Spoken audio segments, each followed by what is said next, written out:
So this is our mind maze presentation presented by me and Sage. Okay, so Mind Maze is a social media account that works to inform others about how protective factors such as self-care and how surrounding yourself in a better environment could help people with schizophrenia and any other mental health illness. And we work to inform others that schizophrenia and any other mental health disorder is health and should be taken care of. And using social media, we create awareness and send positive messages to anyone that may have any problems.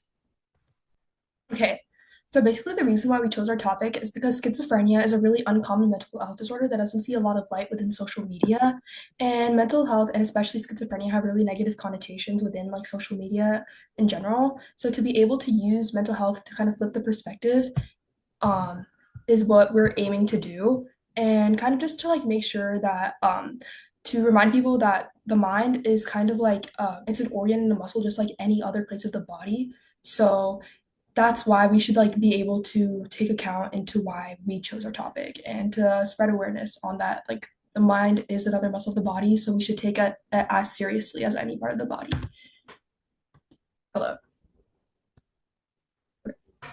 Okay, our timeline. So basically we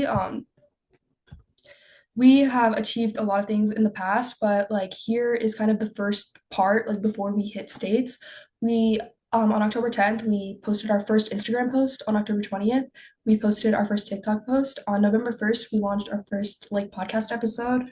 On November 2nd, our website launched, and on November 13th, we had our 50th Instagram post, our second podcast episode, our YouTube launch, and now we have one over 150 posts on Instagram. So we have definitely been keeping up, and you guys should go check that out if you have not already.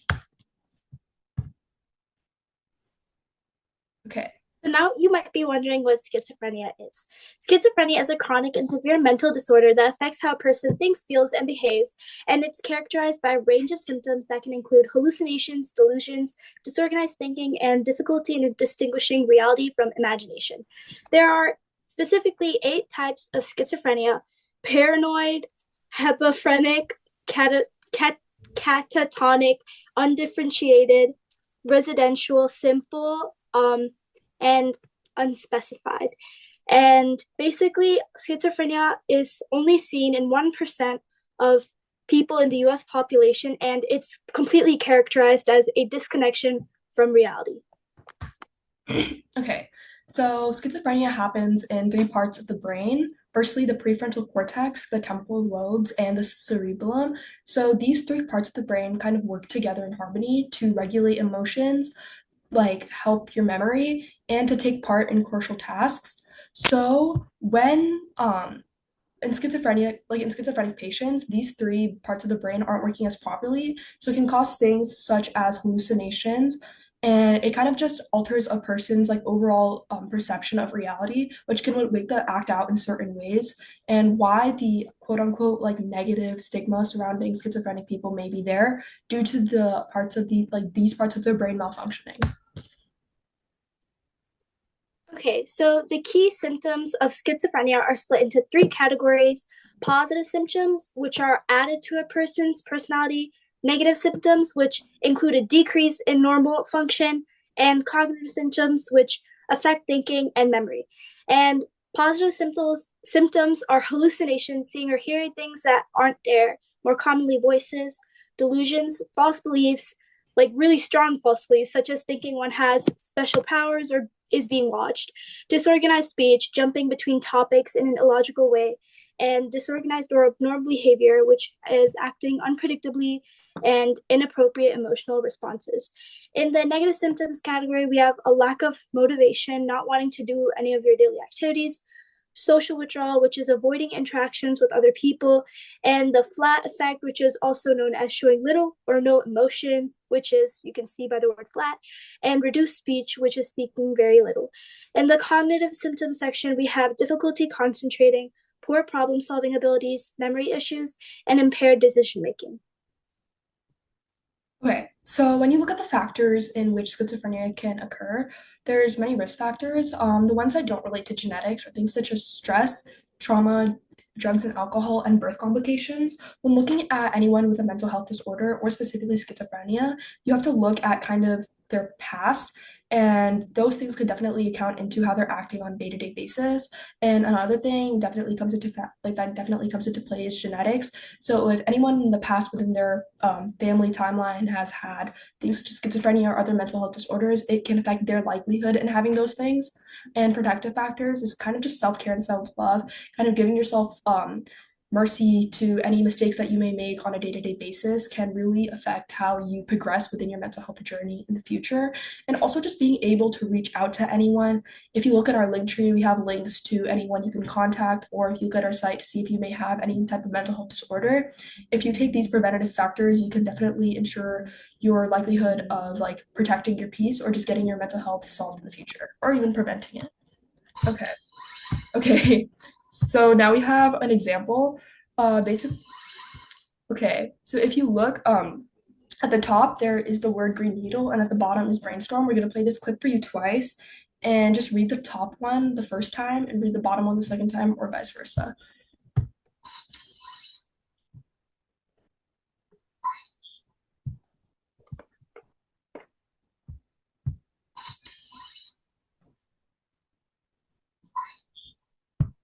When looking at people with schizophrenia, they may experience things such as hallucinations, which is kind of something that you experienced here. Your brain is taking in two different signals, which your one signal that your brain receives can override the other. For example, you're getting signals from your ears and from your eyes, and whatever you hear is different than whatever you see. So your brain takes the more reliable source, which is your sight, and overrides your hearing. Schizophrenic people experience this on a day-to-day basis at the same level, whether that be misinterpreting specific conversations that they hear from the outside. It can kind of just like mess up their overall interpretation of other people's conversations, and sometimes in major cases that can make them feel in trouble and inclined to do kind of out of the blue things such as run away from home or act out or say certain things that may not be relevant to a specific conversation. Okay, so now we're going to zoom into our campaign, which is broken down into four main sections, which includes our Instagram, our podcast, our website, and our TikTok. And we also conducted a research survey. So now just if you aren't already following it, then go follow our Instagram and TikTok. It's just the same username called the Mind Maze. Oh, okay. Okay, and here's our podcast. I'm sure some of you, if you guys are following us on Instagram, you've already seen us consistently post about our podcast episodes. In these, we both cover things such as schizophrenia and mental health in general, and specifically adolescent struggles. So things that we experience from school or other stress factors on a day-to-day basis.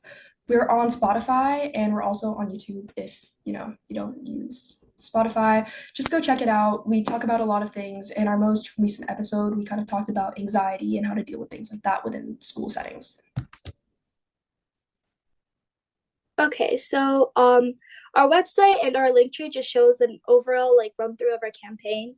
If you specifically look at our link tree, you can see like all the resources we used and any other like links to stuff you might need, such as like if you want to like contact someone.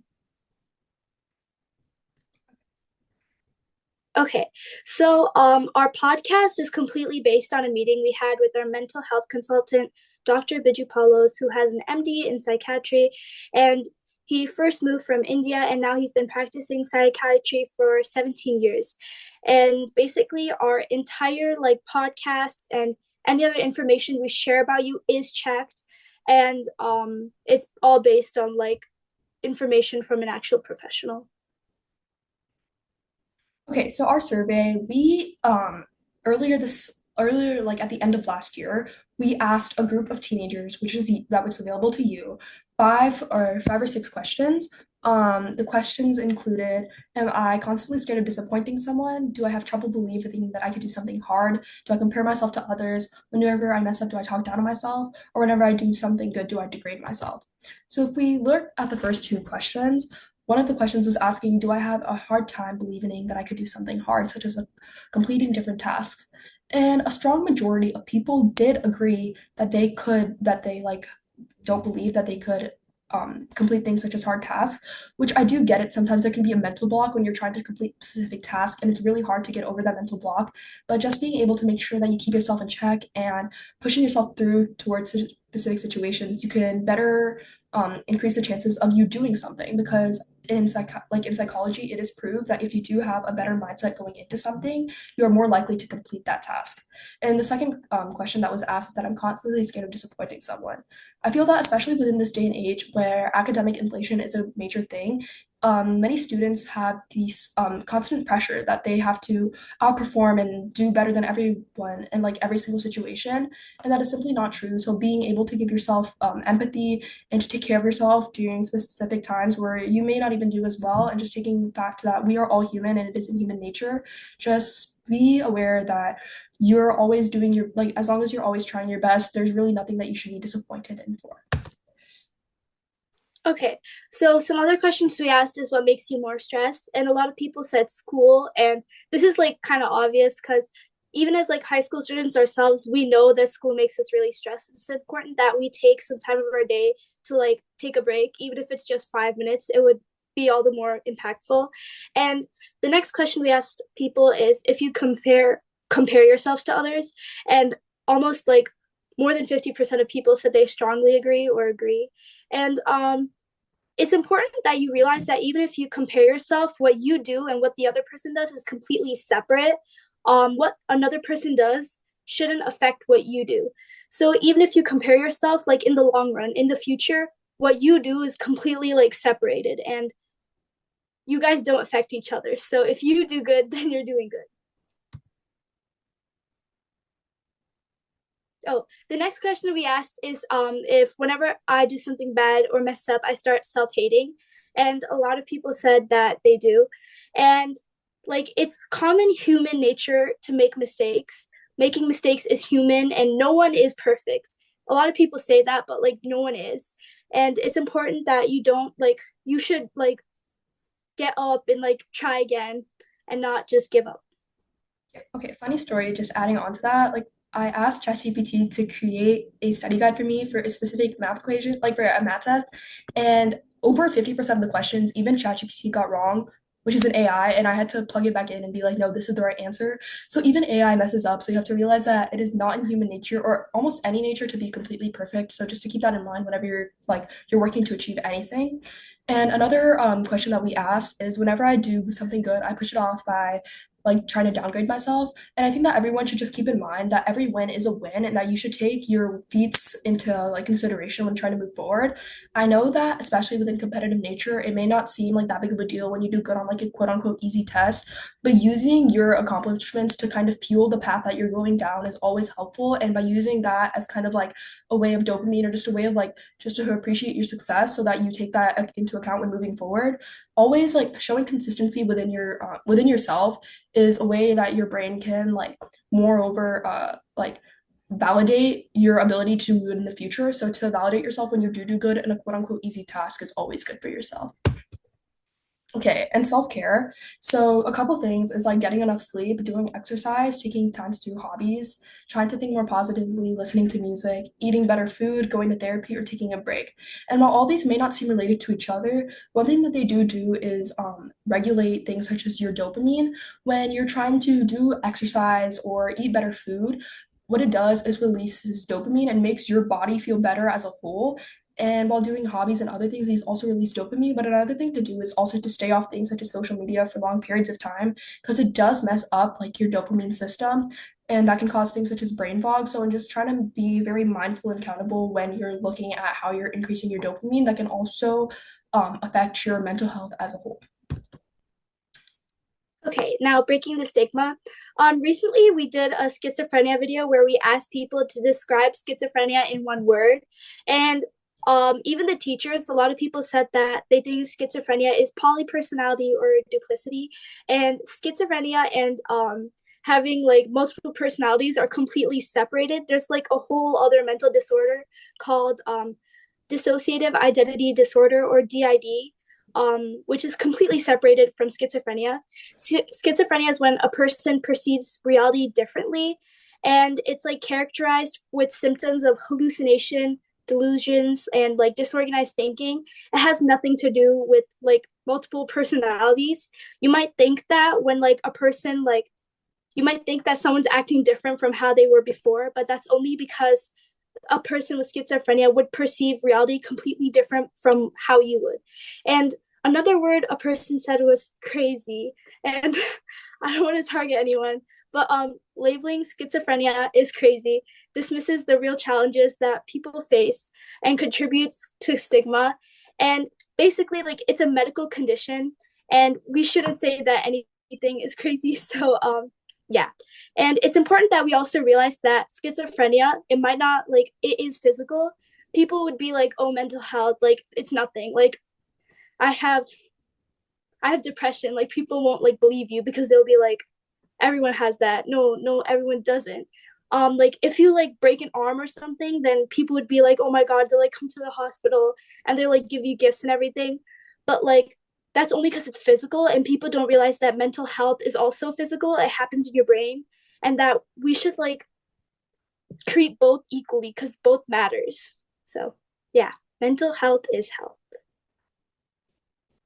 Okay, and just for the future, to look out for any posts and just keep in mind that we've been like posting like consistently. So to like look out for any podcast episodes or just posts in general.